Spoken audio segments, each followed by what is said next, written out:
म सधैँभरि राजनीति विश्लेषक मान्छे हो। केपी ओलीलाई 0 भोट दिनुपर्छ। आज शेरबहादुरले के काम गरेर आएछन्, मैले भोट हाल्दाखेरि बहुदललाई भोट हालेँ। भोट हालेको दण्ड पनि पाएँ मैले। जनता हिजोभन्दा धेरै गरिब छन्, अहिले धेरै घरबार बिनै बढ्ता छ। कागजको टुक्रा च्यातेर दिशा पोछेर फाल्ने कागज। नेपालको लागि संविधान भनेको दिशा खोजेर फाल्ने। जनता नै सचेत नभएपछि के गर्ने? यहाँ प्रजातन्त्र ल्याउने बेला अवस्था देशमा आएकै रहन्छ जस्तो मलाई लाग्छ। चोरलाई नै राजा राष्ट्र प्रमुख बनाउन चाहन्छन्, डकैतीलाई बनाउन चाहन्छन् भने त्यस्ता जनताले त्यस्तै गरून्। अब हामीले के गर्न सक्छौँ? जनता नै अबुझ भएपछि अहिलेको तह त लोकतन्त्रको तह त एउटा पनि विषयमा बोल्न पाइन्न। जय जय राम्रो गर्यो भन्नुपर्ने अवस्था आएपछि चोरका चोर छन्, ठगका ठग छन्, यिनीहरू टेरोरिस्ट नै हुन् के? स्वार्थको कुरामा सबै एकमत छन्। हजुर। बाँडीचुडी खाने कुरामा एकमत छन्। हजुर। जनतालाई शोषण गर्ने कुरामा एकमत छन्। कर लगाउने कुरामा एकमत छन्। बनारसमा रौँ सेतै फुलाएर त्यो पार्कमा बसेर बदम खाएर बुढा भएर केस फुलाएर आएका त महामूर्ख भएर आएका रहेछन्, सन्न मुन्न भएर आएका छन्, 2 पैसाको बुद्धि नबढाइकन आएका रहेछन्। जो पृथ्वीनारायण शाहदेखि नेपालमा इसाईकरण गर्न नसकेर बाहिरिएर हारेर बसेको थियो, त्यो मिसनरीले प्रतिशोधको रूपमा अहिलेसम्म बसेको थियो। ल त्यो जुटाइदिने काम हाम्रो भयो। तर तिमी सत्तामा गइसकेपछि नेपाललाई गणतन्त्र बनाउनुपर्छ, नेपाललाई धर्मनिरपेक्ष बनाउनुपर्छ। यो 2टा शर्तमा चाहिँ यिनीहरूले चाहिँ त्यो दिन मन्जुर गरे। र मार्फत त्यो आयो। यो जम्मै सञ्जालले नै दरबार हत्याकाण्ड गराएको हो। यो सञ्जालले नै गणतन्त्र बनाएको हो। एक वाक्यमा के भन्छु भने अमेरिकन पक्षधरले पनि बुझुन् र अमेरिकाले पनि बुझोस्। म अमेरिकामा पढेको मान्छे हो। अमेरिकाको मैले 27वटा स्टेटको डिटेल स्टडी गरेको छु। त्यो चाहिँ अमेरिका भनेको देश र मैले देखेको अवस्थामा वर्ल्डको सबभन्दा डेमोक्रेटिक कन्ट्री, विश्वको प्रजातन्त्रको ठेक्का लिने कन्ट्री भनेर अमेरिका गनिन्छ। नेपाली काङ्ग्रेसै विरोधमा थिए त्यसो एमसिसीको त। यही गगन थापा अहिले आएर चाहिँ यो पैसा नपाएसम्म विरोध गरेको थियो। उसले भाग पायो, गगन थापा समर्थन गरेर आए। जम्मै पहिले त रामशरण महत र शेरबहादुर मात्रै थिए नि, यसको पक्षमा जम्मा 2 जना थिए। यहाँलाई एभरेस्ट नेपालमा हार्दिक स्वागत छ। नमस्कार, धन्यवाद। डाक्टर साहब आराम हुनुहुन्छ? अब अलिअलि आराम छ। गाथमा अलिअलि भए पनि आराम हुनु नै राम्रो कुरा भयो। डाक्टर साहब, म विषयको उठान यो पछिल्लो 1 साता एउटा गीतले राजनीति चर्चामा आयो। अन्ततः त्यो गीत फेरि ती गायकले आफ्नो च्यानलबाट हटाए। उनलाई त्यो धम्की पनि थियो कि गीत त्यहाँबाट हटाइहाल भन्ने। यो समग्र घटनाक्रम एउटा गीतको जगमा एउटा गीतको दृश्यले प्रभावित गर्ने गरेर यत्रो 10 वर्ष जनयुद्ध चलेको रहेछ र त्यो गीतको पीडाले चाहिँ चस्स नेताहरूलाई छुने। अनि वास्तविक जसले त्यो साँच्चै पीडा भोगिरहेको छ ती पीडितहरूलाई चाहिँ अझै रोइकराई गरेर हिँड्न पर्ने अवस्थामै छन्। कस्तो अनुभूति भयो डाक्टर साहब? यहीँबाट सुरुवात गरौँ होला। अब हेर्नुहोस्, हामीले प्रजातन्त्र भन्यौँ, प्रजातन्त्रभन्दा लोकतन्त्र असल हो भन्यौँ, लोकतन्त्र पनि भन्यौँ। अनि त्यसपछि अब यो पार्लियामेन्ट्री अधिकार भन्यौँ, राजा तानाशाही भयो, त्यस कारण गणतन्त्र भन्यौँ। पावर केन्द्रीकरण भयो, यसलाई विकेन्द्रीकरण गर्नुपर्छ भन्ने सङ्घात्मकता भन्यौँ। अब यो अनेक किसिमका शब्दहरू जनताका यी जति शब्दहरू छन् जनताका अधिकार काटिए जनताले अधिकार पाउनुपर्छ भन्ने आधारमा प्रजातान्त्रिक अभ्यासको आधुनिकीकरण गर्ने आधारमा यी सब कुराहरू भएका हुन्।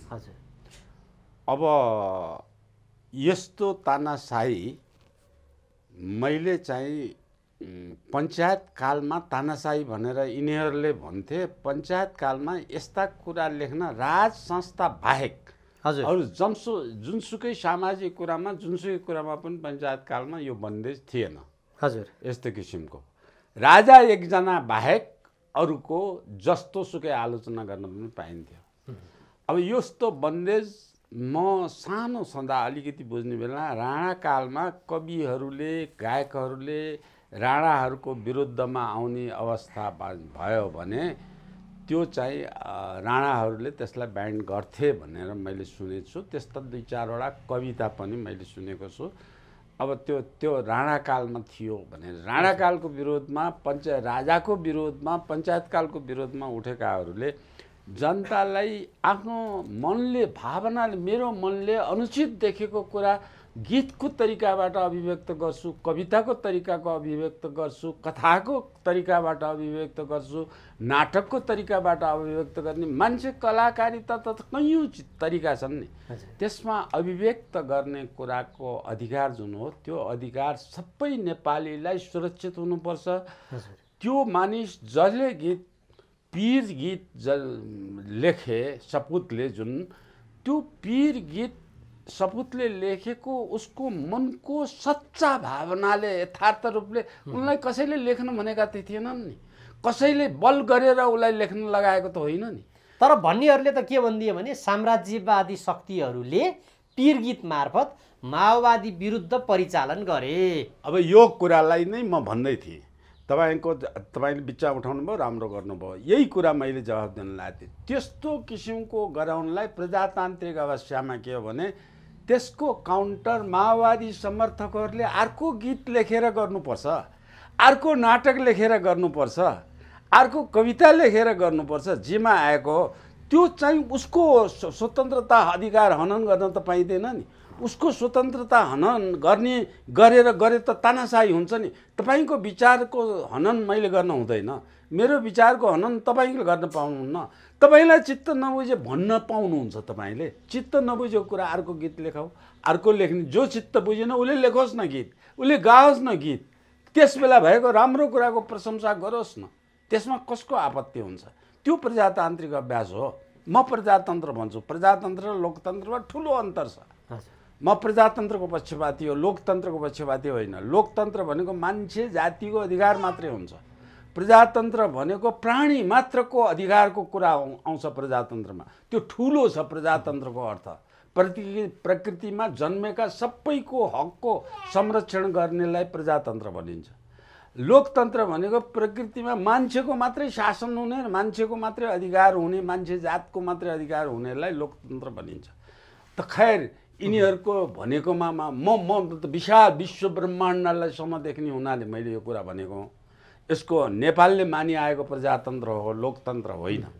लोकतन्त्र मानिआएको युरोपियनहरू अरू प्राणी नै होइन, मान्छे मात्रै प्राणी हो, मान्छेको मात्रै हक संरक्षण हुनुपर्छ भन्ने पश्चिमाहरूको भनाइ हो, हाम्रो भनाइ होइन।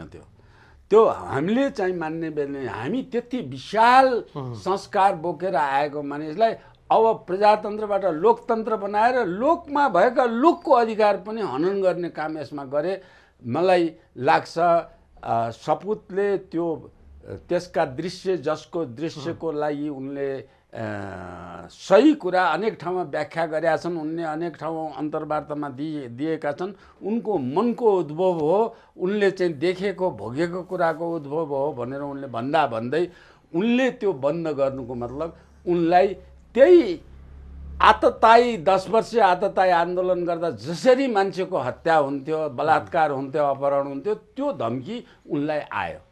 उनी बाँच्न चाहे, त्यसकारण उनले त्यो फिर्ता लिएको। उनको अन्तर्मनले फिर्ता लिएको होइन, उनी आफूको असुरक्षित भएको कारणले मात्रै फिर्ता लिएको हो।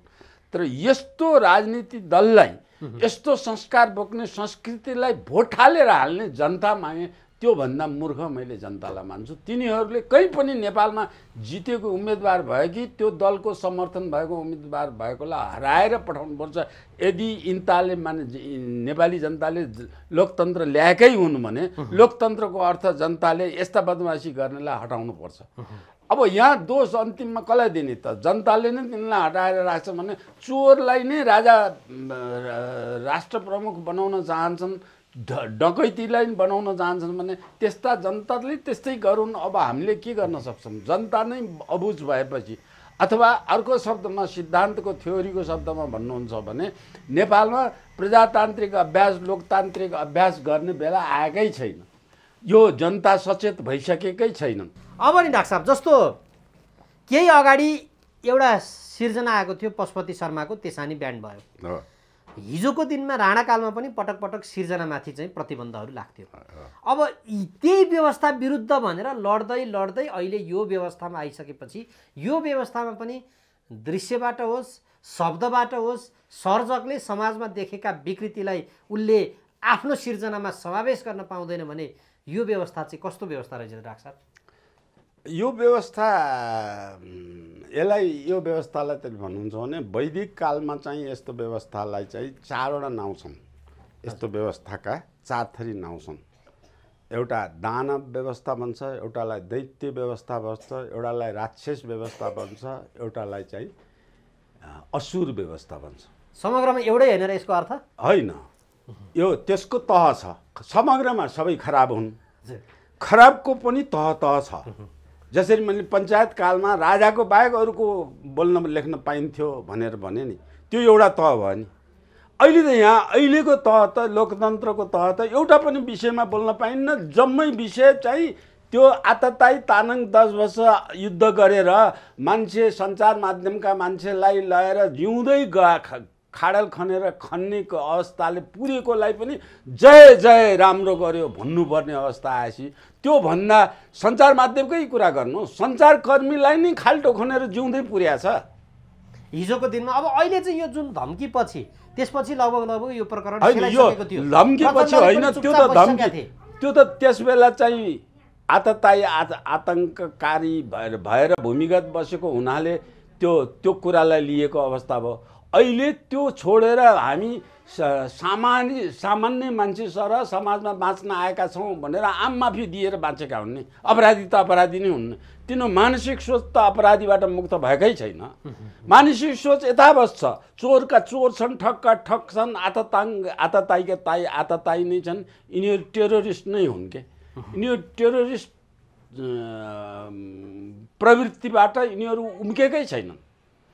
यिनीहरू टेरोरिस्ट प्रवृत्तिबाट बरु अब यो बाहेकका माओवादी बाहेकका कुरा गर्नुहुन्छ भने टेरोरिजमबाट उम्केका छन्, तर प्रजातन्त्र जानेका छैनन्। अरू कुनै दलले पनि प्रजातन्त्र जानेका छैनन्। प्रजातन्त्रको मसिया भन्ने नेपाली काङ्ग्रेस पनि जानेका छैन। हो, नेपाली काङ्ग्रेसकै प्रसङ्गमा नि डाक्टर साहब जस्तो प्रधानमन्त्री जतिको मान्छेले नेकपा एमालेका नेता डाक्टर भीम रावललाई जसले एमसीसीको विरोध गरे भनेर दिमाग खुस्किएको मान्छे भनेर जे पनि बोल्न पाइन्छ भनेर गाली गलौज गरेको पनि देखियो। यहाँ विरोध गर्नै नपाइने भन्ने प्रवृत्ति जबरजस्त हाबी हुँदै गएको हो डाक्टर साहब। त्यो झाँगिँदै गएको, त्यो चाहिँ लुट्ने ठग्ने र राज्यको सम्पत्तिलाई खाने, भूमिगत छँदाखेरि वन लुटे, कालाबजारी गरे, त्यो जडीबुटी तस्करी गरे, बैंक लुटे, अनि कसैको व्यक्तिगत घरको सबै सम्पत्ति भएकाको जग्गा पनि लुटे, सार्वजनिक जग्गा नि लुटे, व्यक्तिगत जग्गा पनि लुटे। अब त्यो गरेको प्रवृत्तिबाट जुन तिनीहरूले मोज गरेका छन् त्यो प्रवृत्तिलाई चाहिँ एमालेले अङ्गीकार गर्यो। त्यो प्रवृत्तिलाई नेपाली काङ्ग्रेसले सबभन्दा पहिले गिरिजा पर्व मार्फत नेपाली काङ्ग्रेसले त्यो प्रवृत्तिलाई अङ्गीकार गरे। नेपाली काङ्ग्रेसले त्यो प्रवृत्तिलाई अङ्गीकार गर्नुको अर्थ त्यो लुटेर खाने नेपाली काङ्ग्रेसले सिक्यो। अनि त्यसलाई सघाउन नेपाली काङ्ग्रेसले चाहिँ युवाहरू चाहिँ 9-10 क्लासकालाई काङ्ग्रेसको गिरिजा प्रसादको शासनकालमा त्यसलाई चाहिँ माओवादीलाई पठाउनलाई 50,000 पठाउने हिसाबले चाहिँ त्यो अवस्थाको सिचुएसन नेपाली काङ्ग्रेसले ल्याए।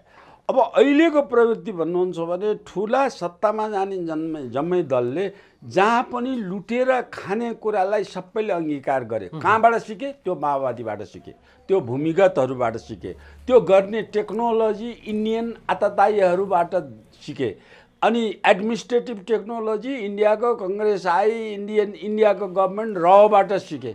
अनि त्यसलाई सिक्नलाई नपुगेको सपोर्ट गर्ने सबै किसिमको काम कुरा नेपाललाई गणतन्त्र सङ्घात्मकता बनाउने नेपालको अवस्था जुन हो त्यो अवस्था बनाउने अवस्थालाई यो धर्मनिरपेक्ष बनाउने शर्तमा त्यो सपोर्ट आर्थिक सपोर्ट तिनीहरूले गरे।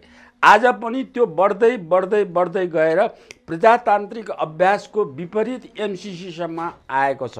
प्रजातान्त्रिक अभ्यासको विपरीत नेपाली काङ्ग्रेस सत्तामा गएको छ। प्रजातान्त्रिक अभ्यासको विपरीत सबै मानिसहरूले जनतालाई शोषण गरेर एक्सप्लाइटेसन सार्वजनिक सम्पत्ति लुटेर खाने प्रवृत्ति भएछ। त्यो तपाईँले कुनै पार्टीलाई भनेर त्यो पार्टीको पनि यो फलानु व्यक्ति भनेर खराब भनेर पार्टीले अङ्गीकार गरेर बाहिर निकाल्यो, खराब व्यक्ति भनेर निकाल्यो भने पनि पार्टीले निकाल्यो भने पनि त्यो पार्टीले त्यसलाई भित्रबाट अङ्गीकार गरेकै हुन्छ। मैले पिटे जस्तो गर्छु तैँले रोए जस्तो गर भनेर निकालेको हुन्छ। अनि त्यस्तो पार्टी यस समष्टिमा पार्टीको सङ्गठन पार्टीको एज ए होल सबै किसिमको मानिसहरूले यसमा चाहिँ संलग्नता पोजिटिभली सबैको मिलिजुली खाने व्यवस्था छ। यसको प्र्याक्टिकल रिपोर्ट मिलिजुली खाले जसरी सत्तामा जाने भन्ने कुरा यस्तो व्यवहारिक आम नेपाली जनताले यदि बुझेका छैनन् भने म भन्न के चाहन्छु भने आज स्थानीय इकाइको चुनावको लागि पार्टीको अध्यक्षदेखि तलसम्मका कार्यकर्ता गाउँमा वडामा नेपाली काङ्ग्रेस जस्तो मूर्ख घर बसेर शासन गर्नेले पनि वडामा घरमा एउटा सदस्यलाई चाहिँ 30वटा 50वटा घरमा जानुपर्छ भनेर चाहिँ त्यो परिचालन पार्टीले गरेको छ नि। पार्टीको लागि भन्दा भयभरका पार्टीले आफ्नो परिचालन गरेर अहिले त गाउँमा घरमा पुगेका छन् नि। हजुर, त्यही कुरा यदि प्रजातान्त्रिक थियो भने नेपालमा त्यही कुरा लागू पार्टीले गरिदिएको भए कोभिड नेपालमा पस्ने नै थिएन। पहिलाको कुरा जनतालाई घरमा गएर सुसूचित गरेको भए फिट गरे घरमा होइन, सीमावर्ती क्षेत्रमा त्यो चाहिँ जुन अहिले जसरी घरमा छिरे त्यसरी घरमा गएको भए घर सचेत हुन्थे। अनि सीमावर्ती क्षेत्रका मान्छेले ती चाहिँ हस्पिटल बनाएर सबै चाहिँ नेपालको हस्पिटल त्यही सीमा वरिपरि लगाएर राख्न सक्थे। त्यो हस्पिटल त्यहाँ लगाएर बसेको भए यो देशभरिको हस्पिटल हुने नै थिएन। अस्थायी खालको त्यस्तो संरचना बनाइदिएको बनाउन त्यो स्थानीय इकाइमा पार्टीहरूले सबै बनाएको भए नेपालमा कोभिड आउने थिएन। त्यही कुरा नेपालमा महाभूकम्प गएको अवस्थामा चाहिँ यति सबै कार्यकर्ता नेपालमा गएको भए यो झोली थापेर वर्ल्डभरि गएर आजसम्म पनि संरचना बिग्रै छन्, आजसम्म नै अनैतिक काम भई छन्। त्यो चाहिँ संरचना बनाउने कुरादेखि लिएर मानिस पीडित घरविहीन भएका मानिसलाई तत्कालीन यी पार्टीले नै राहत दिन सक्ने अवस्था जनसङ्ख्या भनेको डाक्टर साहबको भनाइमा पार्टीहरूले पार्टी अनुसारको नीति अनुसारको भूमिका निर्वाह गरेनन्, नीति भाडमा हाले, यिनीहरूले स्वार्थमा केन्द्रित भए। स्वार्थको कुरामा सबै एकमत छन्। हजुर, बाँडीचुडी खाने कुरामा एकमत छन्। हजुर, जनतालाई शोषण गर्ने कुरामा एकमत छन्। कर लगाउने कुरामा एकमत छन्। कर पनि कति धेरै कर भने तपाईँले आफ्नो सम्पत्ति सकेर समाज सेवामा मैले लगानी गर्छु भन्नुभयो भने त्यो संस्था दर्ता गर्नुपर्छ, नत्र पाइँदैन भन्छ। संस्था दर्ता गर्नुभयो भने 15 ठाउँमा सिफारिस गर्दा संस्था दर्ता गर्दा तपाईँले लगानी पुँजीको आधा पुँजी त्यहीँ जान्छ। अनि त्यो संस्था दर्ता गरेपछि वर्षको एकचोटि अडिट रिपोर्टले भन्छ अडिट रिपोर्ट फ्री गरिदिन्थ्यो यस्तो संस्थामा। हिजोसम्म पञ्चायतकालभरिसम्म पनि फ्री थियो। त्यो फ्री गर्ने अडिटलाई फ्री गर्न पाउँदैन। त्यो अडिट रिपोर्ट गरेपछि अनिवार्य 1000 रुपियाँ मिनिमम केही पनि नभए पनि अडिट गरे बाबत 1000 रुपियाँ उसलाई शुल्क दिनुपर्छ। उसले दिन्न भने सरकारले चाहिँ उसको लाइसेन्स रिन्यू गर्नलाई त्यो 1000 तिरेको पैसै लिन्छ। माने करको कुराको सामाजिक कति भने तपाईँले आफ्नो सम्पत्ति चाहिँ बेचेर देशको सेवा गर्नलाई सम्पत्ति जम्मै देशलाई दान दिनलाई पनि तपाईँ कर तिरेर प्रक्रिया झन्झटिलो भयो। यो व्यवस्था आयो, व्यवस्थापन भएन। व्यवस्था नै गलत व्यवस्था आयो। गलत व्यवस्था गलत हो डाक्टर साहब। यो त पुरै गलत हो नि। यो व्यवस्था जबसम्म भित्र आत्मबल नैतिक चरित्रलाई शुद्ध हुने व्यवस्था आउँदैन, व्यवस्थाभित्र मनदेखि तपाईँले मान्ने कुरामा जानुहुन्न, तबसम्म त्यो व्यवस्थाले देशको लागि केही गर्न सक्दैन। डाक्टर साहब, अब हामी चुनावकै मुखमा छौँ। यो व्यवस्थाका विषयमा पनि पटक पटक प्रश्नहरू पनि उठ्छन्। जस्तो हिजोको दिनमा हामीले सरसर्ती हेऱ्यौँ भने पनि मसँग भएको तथ्याङ्क अनुसार सरसर्ती हिजोका जुन व्यवस्थाहरू थिए ती व्यवस्थामा जस्तो यो राणा शासनको अवधिमा 11वटा सरकार बने, औसत ती सरकारको आयु 9.5 वर्ष देखियो। संवैधानिक राजतन्त्रदेखि यताकोमा चाहिँ औसत आयु 1.5 वर्षदेखि अहिले गणतान्त्रिक अवधिसम्म त 1 वर्ष भनेको 2 वर्षभन्दा बढी कुनै पनि सरकारको औसत आयु पनि देखिएन। त्यहाँ चाहिँ समस्याहरू मात्रै देखियो भने यो संविधान बनाउँदाखेरि तपाईँले यो कुरा चाहिँ मैले यस्ता कुरा सबै केलाएर सुझाव दिएको थिएँ, सुन्ने फेरि अवस्था छैन। मैले के दिएको थिएँ त्यस सुझावमध्ये तपाईँले उठाएको प्रश्नको एउटा जनताको धेरै धैर्य गर्ने धारणाको अवधि घट्दै गएको छ। तपाईँले भनेको अहिले डाटा अनुसार नै घट्दै गएछ, त्यो राम्रो डाटा बनाउनु भयो रहेछ। त्यो घट्दै गएर त्यो डाटालाई घट्दै गएको हुनाले धैर्य धारण गर्ने हुनाले यो चुनावको गर्ने अवधि 5बाट घटाएर 4 बनाऊ। त्यसो भयो भने यसको सल्युसन निक्लिन्छ। डाक्टर साहब यसमा जनताको दोष हो कि यी नेताहरूले आफ्नो स्वार्थ अनुसार चलाएका त हुन् नि, मिली अब हेर्नु न, सिद्धान्त नमिल्ने माओवादी, सिद्धान्त नमिल्ने काङ्ग्रेस ती एकै ठाउँमा बसेका छन्। अब स्वार्थका लागि चाहिँ काङ्ग्रेस कम्युनिस्ट जुनसुकै भए पनि एकै ठाउँमा हुने। अनि अब भदौ यता संसद नै चलेन, त्यहाँ चाहिँ 26.5 करोड त भत्ता र तलबमै खाइसकेको रहेछन् भनिसकेपछि अब यहाँ जनताले त कसरी चाहिँ चित्त बुझाउने त डाक्टर साहब? जनताको दोष हो कि पात्रको दोष हो कि प्रणालीको दोष हो त? यहाँ अहिले दुईटै कुरा हो। यो प्रणालीको दोष हो। एउटा कुरा चाहिँ यो नेपाल संयमित तरिकाबाट एउटा कसैको अभिभावक घरको बुढोको संरक्षणमा चाहिँ घर राम्ररी सञ्चालन हुन्छ, घरको जेठोको जबसम्म आदेश मान्दै हुन्छ त्यो घर राम्रो भएर जान्छ कि जब त्यो घरको जेठोको कुरा छोराले मान्दैन, कान्छो छोराले मान्दैन, जेठो बुहारीले मान्दैन, त्यो छुट्टिएर बस्छु आदेश कसैले पालन गर्दैन, त्यो अवस्थामा घर लथालिङ्ग भताभिङ्ग हुन्छ, जम्मै छुट्टिन्छन्, छुट्टी भिन्न हुन्छन्, तोडफोड त्यो भनेको एकजना माथि मियोको रूपमा कोही चाहियो। त्यो नेपाल राजा भन्छन् कतिपयले। अब डाक्टर साहब मेरो यही नै प्रश्न, वैदिक कालको अवधि 30 वर्ष थियो हैन डाक्टर साहब? त्यसमा चाहिँ 16वटा सरकार बनेछन्,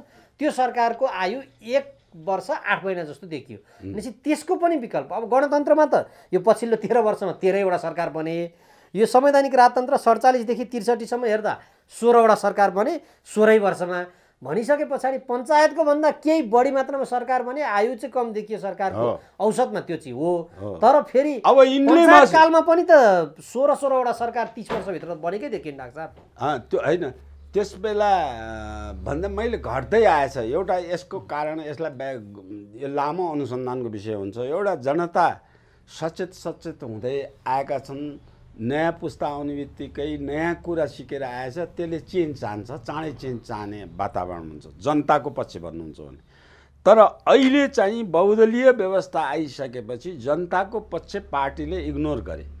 जनतामा त्यही भोट हाल्ने एउटा मात्रै अधिकार हो। तिमी सार्वभौम जनता मानिएका छैनन्। अहिले सार्वभौम जनता, सार्वभौम भनेको संसद मानेको छ अथवा तिनका प्रतिनिधिलाई मानेको छ। त्यसले पास गर्यो 2/3 भने यो देशै बेच्न सक्ने अवस्थामा छ। जुन कुरा त्यो पनि मैले संविधान बनाउँदा विरोध गरेको, सार्वभौम सत्ता भनेको त्यसको परिभाषा जनता हुनुपर्छ, सार्वभौम सत्ता जनतामा निहित हुनुपर्छ, जनताका प्रतिनिधिमा होइन भनेर स्पष्ट लेख्नु पर्यो भनेर मैले संविधान बनाउँदाखेरि यो कुरा पनि राखेको छु। मैले चाहिँ यो किसिमको 47 सालको संविधान प्रस्ताव गरेको छु, अहिलेको संविधानमा पनि प्रस्ताव गरेको छु। प्रस्तावनामा त हामी सार्वभौम सत्ता सम्पन्न नेपाली जनता भनेर कहाँ भन्छन् र अब सार्वभौम सम्पन्न सांसद भन्छन्। अब त सांसद पनि सार्वभौम छैन, सार्वभौम सत्ता पार्टी भयो। पार्टी सार्वभौम भएको नि पार्टीको पनि को भयो भने पार्टीको नेता एकजना, सबभन्दा माथि विरोध गर्ने भयो भने पार्टी फुटिहाल्छ, 2टा नेता भइहाल्छन्। एमालेकै कुरा देख्नुहोस् न, माओवादीकै कुरा देख्नुहोस् न। अब यो बरु अलिकति जोगाएको अहिलेको नेपाली काङ्ग्रेसले जोगाएछ, काङ्ग्रेसले जोगाएछ। माओवादीको लुटेर खाने प्रवृत्तिले अंशबन्ड लगाइदिएको कारणले जोगाइएको छ। त्यो कारणले गर्दाखेरि चाहिँ अहिले यो समस्या आएको हो। यो समस्या चाहिँ जालो छ कि समस्याको, जनतालाई पनि एक ठाउँमा राखेको छ, भोट हाल्नेमा सीमित गरेको छ। भोट चाहिँ यसलाई हाल्नुपर्छ अथवा यसलाई हाल्न मान्नुहोस्, डन्डा खाएर डन्डा पाउँछस्। त्यो त हिजो थियो होला, तर आज नि त्यस्तै छ र डाक्टर छ, एकदमै छ। अब आज जनतालाई गरिब बनाएर राखेको छ। जनता हिजोभन्दा धेरै गरिब छन्। अहिले धेरै घरबार विहीनै बढ्ता छ। पञ्चायत कालमा घरबार मिलको नेपालमा चाहिँ पुनर्वास आयोजना गरेको, घरबार मिललाई अन्त्य गर्न भनेर। त्यस बेलाको सुरुवातमा 2.3% घरबार विहीन थिए। त्यो पुनर्वासले 13 लाखलाई पुनर्वास गराइसकेपछि घरबारविहीन अलमोस्ट अन्त्य भएको थियो है। नागरिकता बनाउन नसकेका बाहेक अरूको अन्त्य भएको थियो। अब अहिले घरबारविहीनको अवस्था गऱ्यो भने त्यो 8-9% भएछ। गरिबीको रेखामुनिको अवस्था भन्नुहुन्छ भने 60-65% पुगिसकेको छ। अहिले यिनी देखाएको 24% त यिनीहरूले देखाएको सरकारी आँकडै छ। त्यो देखाएको एभरेजमा देखाएको भने त फेरि बिलियनर भएछ नि त मानिस। खरबपति अरबपति खरबपतिको सङ्ख्या बढेको भएर तलका शोषित हुने तलका मान्छेको सङ्ख्या बढ्दै गएछ। त्यो गरिब बढ्ता बनाइराख्नुको अर्थ चुनावका बेलामा त्यसलाई पैसा दिएपछि भोट फटाफट दिन्छ। त्यो पैसा बाँड्ने हो। त्यो पैसा बाँड्नको निमित्त सत्तामा बस्दा सत्ताको दुरुपयोग गरेर सर्वत्र दुरुपयोग गर्ने हो। अब डाक्टर साहब अहिले नेपालमा जस्तो भारतको चुनावको प्रसङ्गलाई हेरौँ, भारतमा एउटा आम आदमी नामक राजनीतिक दलले त्यहाँ क्रमशः उसले स्थापित राजनीतिक दलहरूलाई पनि भोलि जगल्लाइदिने अवस्थामा सिर्जना गरिदिइसक्यो। एकपछि अर्को राज्य उसले जित्दै गयो। नेपालमा पनि यी वैकल्पिक शक्ति भनेर जे खुलेका छन् तिनमा यो सम्भावना छ छैन र पुराना राजनीतिक दलभित्र पनि त्यसमा शुद्धिकरण भएर नयाँ रूपमा चाहिँ देशलाई विकास गरौँ भन्ने सम्भावना छ या छैन डाक्टर साहब? यो पुस्ता अहिलेको जुन पुस्ताले सत्ता चलाइरहेछ, दल चलाइरहेछन्, त्यो पुस्ताको तिनी नेतालाई रुटेट आउट गरेर नफालेसम्म यो जिउँदो भएसम्म सम्भव छैन। त्यो जिउँदो भएसम्म यिनीबाट सिकेको दोस्रो तहको नेता जुन हुन्छ नि, यिनीबाट अभ्यस्त भएको हुन्छ, त्यो तहले पनि फेरि त्यही कुरा गर्दै जान्छ। त्यसो भए नयाँमा नि डाक्टर साहब नयाँ दल खान नपाएसम्म पार्टी चलाउन नसकेर कक्रक पर्छन्। पार्टी चलाउने पैसा कहीँबाट आएर देखा पर्यो भने त्यो चलाउने देखा पर्यो भने त्यही प्रवृत्तिमा जान्छन्। अलिकति मात्रा तलमाथि होला, 2-4% होला।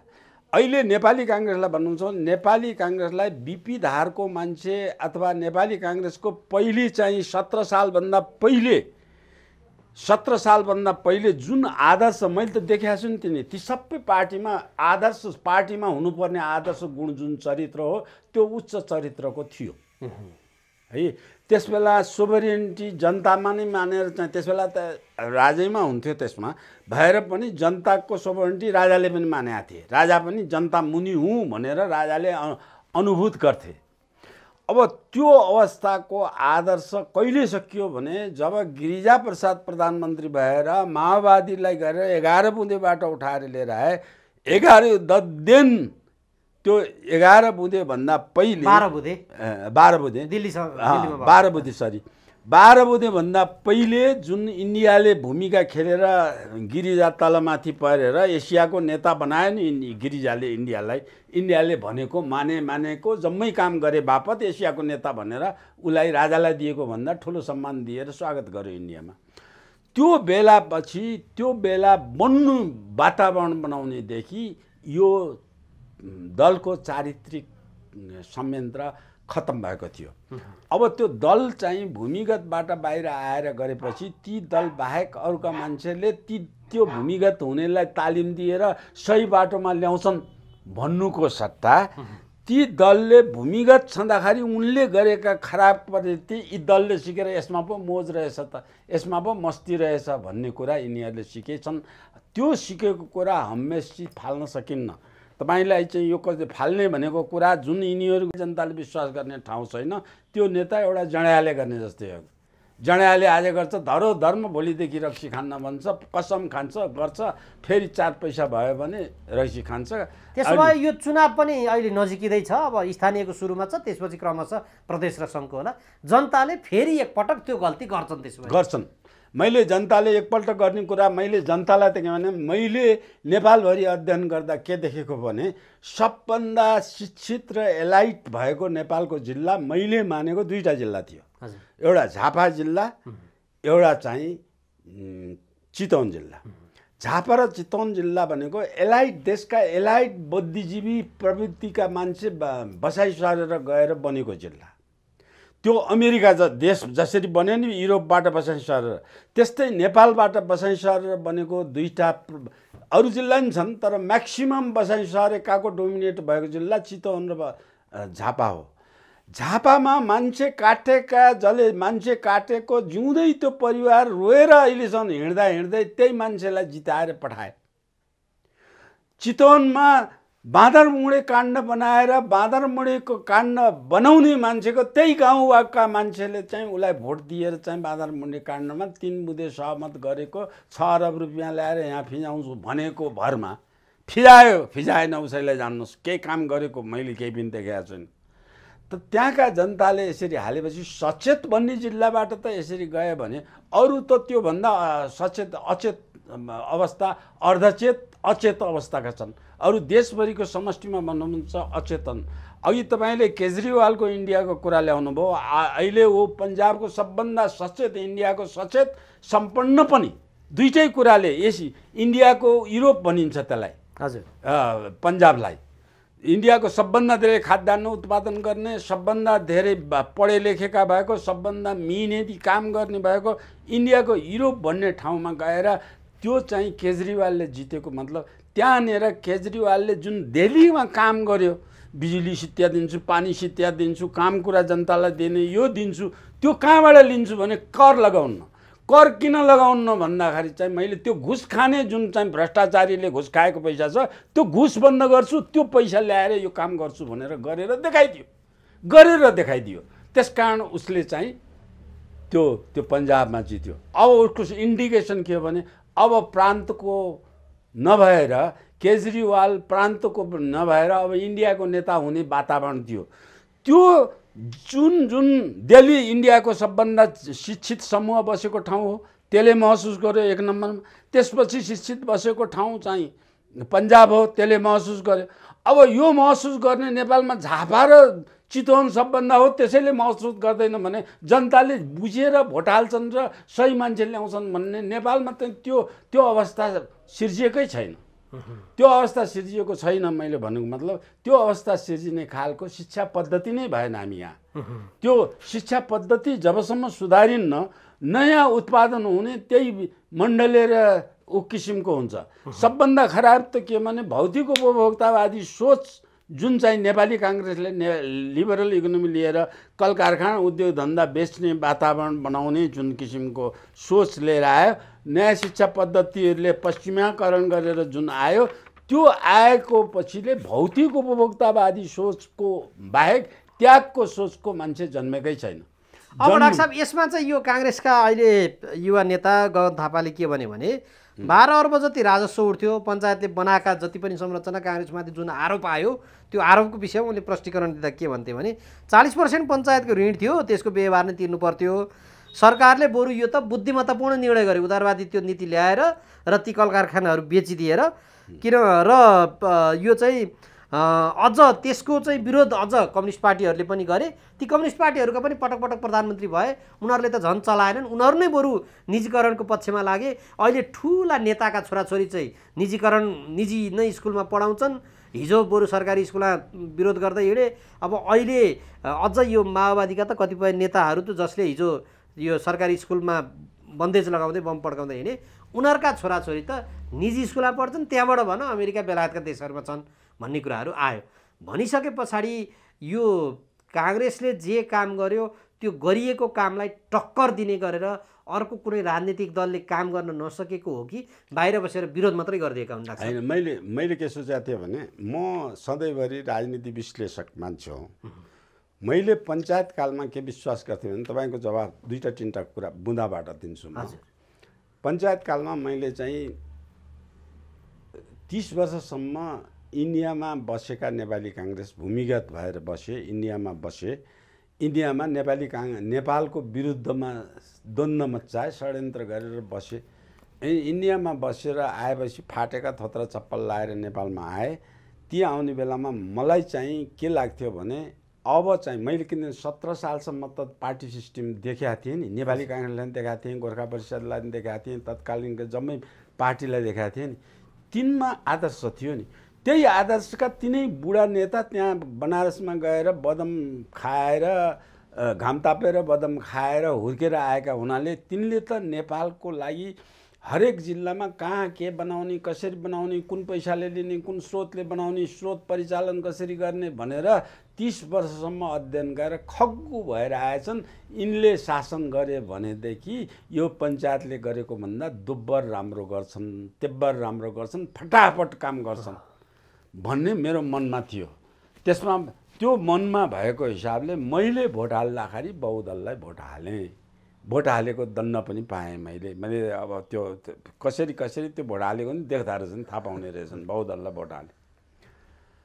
अब बहुदल आएपछि त्यो बहुदल आइसकेपछिको कुरामा काम गर्छन् भन्दाखेरि त त्यो चाहिँ बनारसमा रौँ सेतै फुलाएर त्यो पार्कमा बसेर बदम खाएर बुढा भएर केस फुलाएर आएका त महामूर्ख भएर आएका रहेछन्, सन्न मुन्न भएर आएका छन्, 2 पैसाको बुद्धि नबढाइकन आएका रहेछन् भन्ने कुरा मैले एकपटक कुरा गर्दाखेरि कृष्णप्रसाद भट्टराईसँग एउटा मैले आयोजना गरेको आयोजनासँग यो कुरा गर्दा भट्टराई बुनबुनिएर रिसाए साथीसँग। जुन आशा गरेर ल्याएका थियौँ त्यो आशा भएन। अब त्यो कुरामा पनि नभएर माओवादी त्यस्तै आशा मलाई जब माओवादी 54 सालमा तिर माओवादीले नेपालमा रले ट्र्याक नगर्दै मिसनरीले ट्र्याक नगर्दै नेपालमै थिए माओवादी 2-2.5 वर्षसम्म माओवादीले गाउँमा गएर रक्सी खान र तास खेल्न पहिलो कदम यिनीहरूले बन्द गरे। रक्सी उत्पादन गर्ने कल कारखाना बन्द गरे। कसैको घर खेत कसै घरकोमा चाहिँ लोबानी पापानी गरेर बसेन। म चाहिँ माओवादीसँग मैले अब यो चाहिँ साम्यवादी व्यवस्था आयो भने राष्ट्रियकरण सबै भएर काम गर्यो भने यो दलीय व्यवस्थाभन्दा राम्रो यो हो भनेर प्रचण्डको नेतृत्वलाई मैले मनमनै स्वीकार गर्न सक्ने हदसम्म स्वीकार गरेका थिएँ मैले। त्यो आएर गर्छ भनेको तर त्यो चाहिँ मैले कल्पना गरेको 2 वर्षपछि अथवा 58 सालपछि यो चाहिँ गयो र रले ट्र्याक गरेर इन्डियामा गएर इन्डियाले चाहिँ तालिम दिएर बन्दुक इन्डियन बन्दुकले दिएको। बन्दुक इन्डियन बन्दुकले नेपालमा थाहा पाउँछ त्यस किसिमको लड्ने बन्दुक चाहिँ नेपाली बन्दुकभन्दा ठुला बन्दुक चाहिए भन्ने कुरामा मिसनरी जो पृथ्वीनारायण शाहदेखि नेपालमा इसाईकरण गर्न नसकेर बाहिरिएर हारेर बसेको थियो त्यो मिसनरीले प्रतिशोधको रूपमा अहिलेसम्म बसेको थियो। ल त्यो जुटाइदिने काम हाम्रो भयो। तर तिमी सत्तामा गइसकेपछि नेपाललाई गणतन्त्र बनाउनुपर्छ, नेपाललाई धर्मनिरपेक्ष बनाउनुपर्छ। यो 2टा शर्तमा चाहिँ यिनीहरूले चाहिँ त्यो दिन मन्जुर गरे। र मार्फत त्यो आयो। अब त्यसबेला नर्वे थियो अध्यक्ष। त्यो नर्वेले त्यो जम्मा गरेर आयो र त्यो ल्याएर यहाँ मान्छे उकासेर गर्ने कुममा चाहिँ युरोपियन युनियनको नेपालको एम्बेसडर हुने सांसद जुन हो त्यो चाहिँ यहाँ नेपालमा आएर बसेर खुलेआम नाङ्गा नृत्य गरेर यो काम गरे।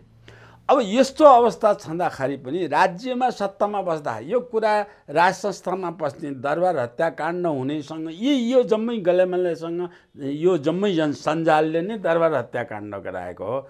यो सञ्जालले नै गणतन्त्र बनाएको हो। यो सञ्जालले नै यो आजसम्म बनाएको गणतन्त्र त्यस बेलादेखि 2047 सालको संविधानपछि अन्तरिम संविधान जुन बन्यो 63 सालमा त्यो अन्तरिम संविधान बनेको दिनदेखि प्रजातन्त्रको अभ्यास जम्मै आजसम्म 0मा छ। प्रजातान्त्रिक अभ्यास भन्नु भने 2063 सालको अन्तरिम संविधानभन्दा अन्तरिम संविधानले के लेखेको छ दफामा भने अपरिवर्तनीय जुन दफा संशोधन गर्नै पाइँदैन त्यो दफाले के भन्छ भने 2 वर्षमा चाहिँ संविधान सभाको चुनाव गराउनुपर्छ। चुनाव गरेन भनेदेखि ग्रहण सिद्धान्तको आधारमा 2013 सालको संविधान स्वतः 2047 सालको संविधान स्वतः लागू हुन्छ भन्ने कुरा त्यो 63 सालको अन्तरिम संविधानमा व्यवस्था छ। त्यो दफालाई नै आधा दर्जन पटक संशोधन गरेका छन्। दर्जनौं पटक त्यही दफा संशोधन गरेका छन्। जो असंशोधनीय भन्ने छ त्यो संशोधन गरेका छन्। 2047 सालको संविधान यिनै सबै दल मिलेर प्रजातान्त्रिक अभ्यासको निमित्त बनाएको दलले बनाएको संविधान विश्वको उत्कृष्ट संविधान बनायो भनेको छ। त्यसमा 4वटा चिज अपरिवर्तनीय राखेको छ। चारवटा अपरिवर्तनीय राज संस्था एउटा अपरिवर्तनीय कुरा हो अनि दलीय व्यवस्था एउटा अपरिवर्तनीय कुरा हो। यो दुईटा मेन कुरा चाहिँ अपरिवर्तनीय कुरालाई चाहिँ त्यो ६३ सालको संविधानले त्यसलाई सस्पेन्ड गरिदियो अनि ७२ सालको संविधानले त्यसलाई खारेजै गरिदियो भने यिनले त्यो संविधान बनाएको संविधान त भनेको एउटा के भन्छ दिशा पोछेर फाल्ने कागज के पहिले सडकमा दिशा गर्थे आजकल त घर घरमा दिशा भएछ त्यो कागजको टुक्रा च्यातेर दिशा पोछेर फाल्ने कागज नेपालको लागि संविधान भनेको दिशा पोछेर फाल्ने त्यो 17 सालदेखि 7 साल 4 सालदेखि संविधान बनेको अहिले 8वटा संविधान बनिसक्यो सबै संविधान दिशा चलेर नि सबभन्दा खराब संविधान 2072 सालको संविधान छ यो सबभन्दा खराब छ। डाक्टर साहब अब अन्तिममा जस्तो एमसीसी पारित भइसकेपछिको परिदृश्य छ यो बेलामा कतिपयले चाइनाले यसलाई सिरियसली लिएको छ भन्दैछन्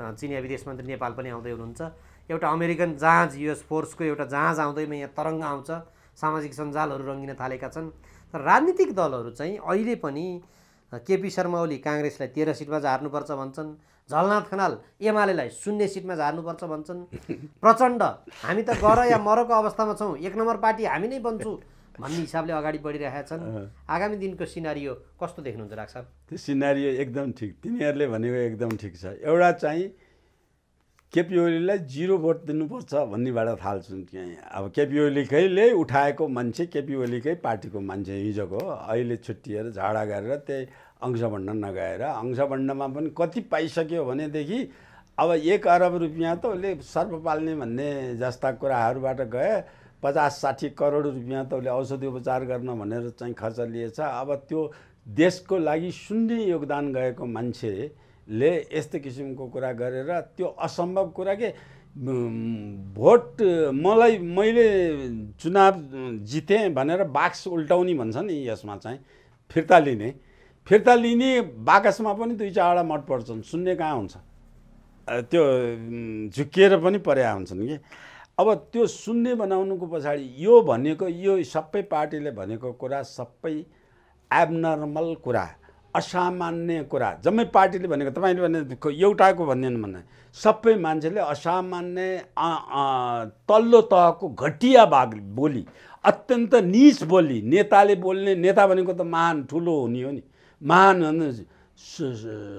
यो यसलाई घरानाको कुरा हुनु हो नेता भनेको त घराना हो घरानाले बोल्ने भाषा होइन यो घरानाले घटियाले कुल्ली ज्यामी पोडे च्यामे कसाईहरूले बोल्ने भाषा बोलेको छ यिनीहरू चाहिँ हत्याराले बोल्ने भाषा बोलेको छ सबैले कुनै पनि कोही भन्दा कुनै कम छैन यो बोल्ने भाषा भनेको त्यो भाषालाई यदि जनता शिक्षित भएको भने यस्तो बोले बापत त्यो बोल्ने मान्छेलाई 0 सिट दिएर यिनीहरूलाई लखडिदिन्थे जनता नै सचेत नभएपछि के गर्ने यहाँ प्रजातन्त्र ल्याउने बेला अवस्था देशमा आएकै रहन्छ जस्तो मलाई लाग्छ।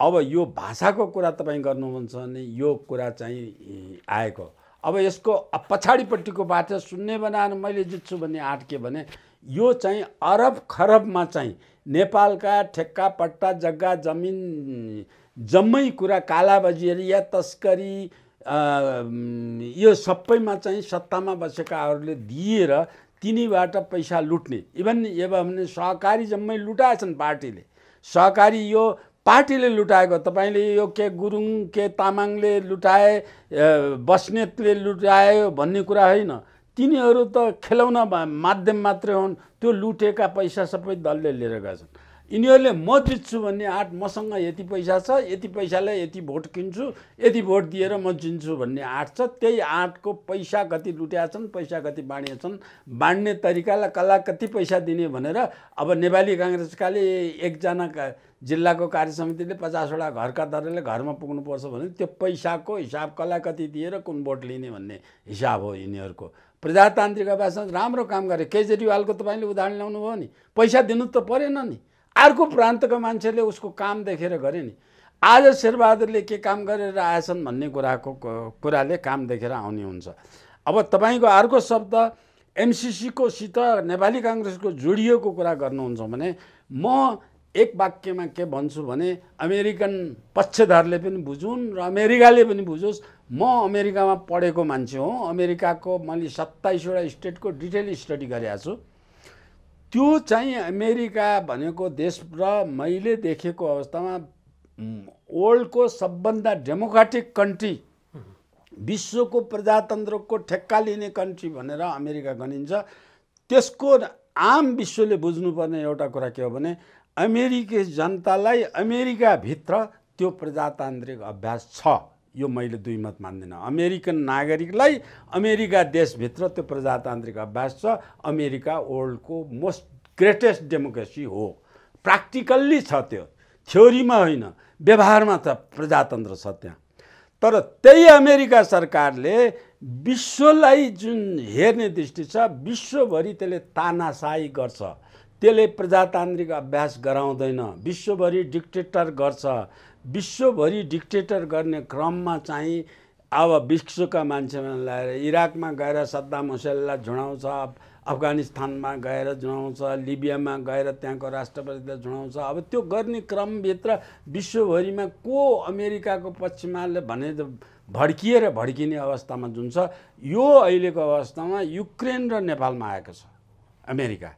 त्यो कसरी आएको छ भने जसरी चाहिँ अफगानिस्तान गएको छ, जसरी इराक गएको छ, जसरी जुन व्यवहार चाहिँ उसले चाहिँ लिबियामा गर्यो, त्यो संसारभरि गरेका जुन मिडल इस्टमा पनि गरेका छ, अफ्रिकन कन्ट्रिजमा पनि गरेका छ, त्यो गर्ने क्रममा नेपाल ल्याएछ। अब नेपालमा हुँदा नन डेमोक्रेटिक अमेरिका, मैले त अघि भने वर्ल्डको सबभन्दा डेमोक्रेटिक कन्ट्री हो। सबभन्दा डेमोक्रेटिक प्र्याक्टिस त्यही अमेरिकामा छ। तर त्यही अमेरिकाले सबभन्दा नन डेमोक्रेटिक कन्ट्री जुन कन्ट्रीमा हात हाल्छ त्यसमा सबभन्दा नन डेमोक्रेटिक गर्छ। नन डेमोक्रेटिक गर्नेलाई अब नेपालमा नन डेमोक्रेटिक के गर्यो भने नेपालका जनताले काङ्ग्रेसले काम गर्न सक्दैन भनेर यसलाई सत्ता बाहिर निकाले। त्यो सत्ता बाहिर निकालेको काङ्ग्रेस चाहिँ अमेरिकाको पेट थियो, पेट एनिमल थियो, पेट डग थियो। त्यो चाहिँ लोयल पेट डग जो प्रधानमन्त्री योभन्दा 5-4थो पटकसम्म प्रधानमन्त्री बनाउँदा अमेरिकाको हातले बनेको थियो। किनभने नेपालको काङ्ग्रेस भनेको इन्डियाले बनाएको हो। इन्डियाको प्रो इन्डियन भएर गएको गिरिजा थियो र प्रो अमेरिकन भएर फुटेर चाहिँ अमेरिकाको राजदूत, त्यस बेलाको राजदूतले लेडी एउटा राजदूत थियो, त्यो यो शेरबहादुरको बिहा पनि उसैले गराइदिएको। अब त्यस बेला त हल्ला थियो, त्यही राजदूतसँग नै शेरबहादुरको बिहा हुन्छ भन्ने पनि त्यति लोयल थियो अमेरिकापट्टिको। जुन कारणले चाहिँ अमेरिकाले भनेको नमान्ने बेलामा गिरिजाले इन्डिया नछोड्ने अवस्था, प्रो अमेरिकन नभएको अवस्थामा गिरिजा प्रो इन्डियन भएपछि पार्टी फुटाएर प्रो अमेरिकन शेरबहादुर भएर पार्टी नै दुईवटा भयो, America party, Indian Congress, American Congress. अब नेपाली काङ्ग्रेस त कहिल्यै छैन। नेपालको इतिहासमा नेपाली काङ्ग्रेस छैन। नाउँ नेपाली काङ्ग्रेस छ, त्यो आँखा नदेख्ने अन्धको नाउँ नयनबहादुर भए जस्तै हो नेपाली काङ्ग्रेस भन्ने। त्यो अवस्थामा चाहिँ जाने बेलामा अब अहिले अमेरिकाको प्रजातन्त्रको मैले उदाहरण दिन लागेको। शेरबहादुर देउवालाई प्रधानमन्त्री नबनाइकन एमसिसी पास नहुने भयो। शेरबहादुर देउवालाई चाहिँ प्रधानमन्त्री बनाउनलाई के गर्यो भन्दाखेरि शेरबहादुरलाई हरेक सांसदलाई कति पैसा दिएर त्यो सांसद तिमीले किन्न सक्छौ भन्ने किसिमको आयो। सांसद त पार्टी थ्रु गएर पार्टी किन्न अमेरिकाले पनि किन्न सकेन। नसकेपछि शेरबहादुरले चाहिँ अमेरिकाले के गरायो, त्यो हरेक सांसदलाई कति पैसा दिनुपर्छ, घर घरै गएर सांसदलाई सही गराएर 2/3 मतको सही गराऊ भनेर घर घरै गएर सांसदको सही गराए। हरेक सांसदले लाखदेखि करोड, 50 लाखदेखि 1 करोडसम्मको पैसा दिएर त्यो चाहिँ सांसदले सही गराए। सही चाहिँ त संसद भवनभित्र पो हुन्छ त प्रजातान्त्रिक अभ्यासमा। त्यो सही गराएको नै अवैध हो, त्यस्तोलाई मान्यता छैन। अन्तर्राष्ट्रिय विश्वको पोलिटिक्सले मान्यता हुँदैन। त्यो सांसदलाई सही गराइसकेपछि त्यसको कोर्टमा चाहिँ अदालतमा त्यो किसिमको हालेर अदालतको न्यायाधीशलाई कति अरब दिनुपर्छ, के दिनुपर्छ, त्यो न्यायाधीशलाई 6वटा न्यायाधीशलाई कोर्ट बनाएर 6वटा न्यायाधीशलाई लिएर आएर संविधान, नेपालको संविधानको व्याख्या गर्ने भनेर लागेको अमेरिकाको आदेशमा सुप्रिम कोर्टले के गरिदियो भनेदेखि यो चाहिँ अर्डिनेन्स, यो के आदेश, परमादेश लगाएर अब सुप्रिम कोर्टलाई अधिकारै नभएको कुरामा परमादेश गरेर सुप्रिम कोर्टको संविधानको दफा मलाई देखाइदिनुहोस् त कहाँ छ परमादेश गरेर चाहिँ फलानालाई त्यो पनि यति धेरै पैसाले लिएको रहेछ सुप्रिम कोर्टले त्यो पनि फरक नपरोस् फेरि कोही पार्टीले चाहिँ फरक नपरोस् भनेर के भनेछ 24 घण्टा भोलि यति गतेको यति बजेभित्र नियुक्ति दिइसक्नु भनेर त्यो घर घरमै गएर गरेको सहीको अवस्थालाई चाहिँ त्यहाँ ल्याए। त्यसमा मैले सही गरेको होइन भन्ने कुरामा भन्न नपाउने हुने मुख बुझो त सबैको लागेछ। सुप्रिम कोर्टले चाहिँ त्यसलाई आधार मान्नलाई के गर्यो सबैलाई बोलाएर सही गरेको मैले सही गरेको हो भनेर एउटा कागज गराए।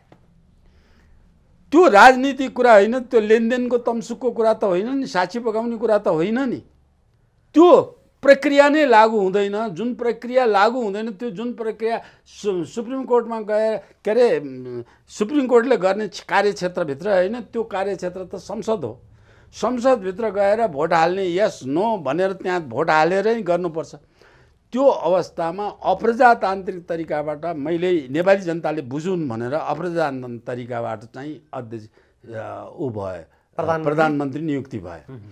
प्रधानमन्त्री नियुक्ति भइसकेपछि प्रधानमन्त्रीलाई फेरि नियुक्ति हुने बेला त्यहाँ चाहिँ विश्वासको मत लिने बेलामा फेरि त्यही प्रक्रिया फेरि पैसा दिएर विश्वासको मत लिने वातावरण त्यसमा बनाइयो। किनभने तिनीहरूलाई पहिले जति धेरै पैसा त दिनुपर्ने थिएन विश्वासको मत लिने बेलामा, किनभने पैसा खाएर त सही गरिसकेका थिए। ती सही गरेकाले त सोझै भोट दिने भए। त्यो अवस्था प्रधान नियुक्ति भएको। त्यस्तो प्रधानमन्त्रीलाई प्रजातान्त्रिक अभ्यासको प्रधानमन्त्री भनेर ऊ प्रजातन्त्र लिएर आएपछि संसदमा नेपाली जनता, अब अघि सार्वभौम सत्ता जनतामा कि संसदमा भन्ने प्रश्न तपाईँले गर्नुभएको थियो, त्यो जोडिएर यहाँ आउँछ। सार्वभौम सत्ता जनतामा हो भने जनता देशका भर्खा जनताले, यति धेरै जनताले नेपालको इतिहासमा मैले जनताको विरोध, त्यो नेपाली काङ्ग्रेसको 2016 सालको जनआन्दोलनको विरोध गर्ने बेला जहाँ 46-47 जना मान्छेलाई बन्दुक हानेर नेपाली काङ्ग्रेसले गोर्खा र काण्ड नुवाकोट काण्डमा मार्यो, त्यो नेपाली काङ्ग्रेसले मार्ने बेलाको भन्दा त्यस बेलाको भन्दा तेब्बर जनता विरोधमा उत्रेर सडकमा चाहिँ आएर देशभरिको 75-77 जिल्लामा विरोध भएछ। देश सडकमा विरोध भएका विरोधका माझबाट त्यो संसदमा पास गरियो। पास गर्ने बेला फेरि ती पैसा खुवाएकोलाई फेरि पैसा दिइयो। पैसा दियो, एमाले चाहिँ पिटे जस्तो गर्छु भन्छ, खाएको त छ नि त एमाले पनि। ऊ विरोधमा उत्रेर पुरै असमर्थन गरे भएदेखि त त्यो हुन्थ्यो। एमाले भनेको त यस्तो नौटङ्की गर्यो एमाले, जो माथि जनताको विश्वास थियो। जनताको विश्वास कुनै इन्डियाले नाकाबन्दी लगाए बेला चीनसँग नाका जुन खोल्यो त्यसकारण एमालेमा विश्वास थियो। अब त्यो त यसले त्यो विश्वास त यसले फाल्यो। यो चाहिँ एमसिसीको कुरामा चाहिँ त्यो फाल्यो। अब यसलाई भाइ पास गरेको पनि भोट हाले पनि भनेको, भोट हालिन पनि भन्यो। अब त्यसमा पनि एमालेमा नेपाली काङ्ग्रेसको विश्वास थिएन, एमाले बेइमान गर्न सक्छ। अब माधव नेपाल र प्रचण्डले त खुलेआमै यसलाई गर्दिन भनेका हुन्, तर किनिएका त्यसमा टाउको फोड्छ, म प्राण जान्छु मैले छोड्दिनँ भनेर माओवादीका 3-4 जना नेता त उठेर यसको विरोधमा बाहिर निक्लेका हुन्।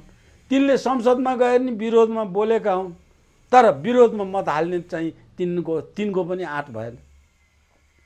अब त्यो मत हाल्ने बेलामा चाहिँ प्रक्रिया, डेमोक्रेटिक प्रक्रियामा दुईटा यस्ता विषयमा, दुईटा विषयमा हुन्छ हुन्न भनेर चाहिँ दुईटा मत खसाल्नु पर्ने मत नलाएर त्यहाँ बहुमत जनता विरोधमा उत्रिया छ। उपस्थित भएको जनता चाहिँ उपस्थित भएर विरोधमा गर्छ, संसद बन्द गरेको छ। अनि संसदमा चाहिँ 5 जना 4 जना नेपाली काङ्ग्रेस बाहेक अरू पछि नेपाली काङ्ग्रेसै विरोधमा थिए। त्यसमा एमसिसीको त यही गगन थापा अहिले आएर चाहिँ यो पैसा नपाएसम्म विरोध गरेका थियो। उसले भाग पायो, गगन थापा समर्थन गरेर आए। जम्मै पहिले त रामशरण महत र शेरबहादुर मात्रै थिए नि, यसको पक्षमा जम्मा 2 जना थिए। अनि रामशरणको भाइ प्रकाश शरण आए, अनि बिस्तारै बिस्तारै गगन थापा आयो। आउँदा आउँदै पार्टी नै आयो। यो त पैसाको भागभण्डाको कुरा चाहिँ अमेरिकाको लिने कुरा। अमेरिकाको यिनै थर्ड वर्ल्ड कन्ट्रीमा हतियार बेच्ने, त्यो पैसा लुटेर लैजाने, उद्योग धन्दा त्यहाँ हतियारको उद्योग धन्दा बनाउने, विश्वलाई मातहत बनाउने, अनि त्यो लुटेको पैसा यहाँ आएर एमसिसी आएर टोटल आएर काम त्यसले भने जस्तै काम गरेर एमसिसीले चाइना एन्टी चाइना काम नगरेको अवस्थामा पनि एमसिसीले नेपालमा जति लगानी छ त्यसको 7 गुणा बढ्ता रिटर्न लैजान्छ। हुन्छ डाक्टर साहब, यो विचार र समयका लागि म आभार र धन्यवाद व्यक्त गर्न चाहन्छु। हस्, धन्यवाद यहाँलाई पनि।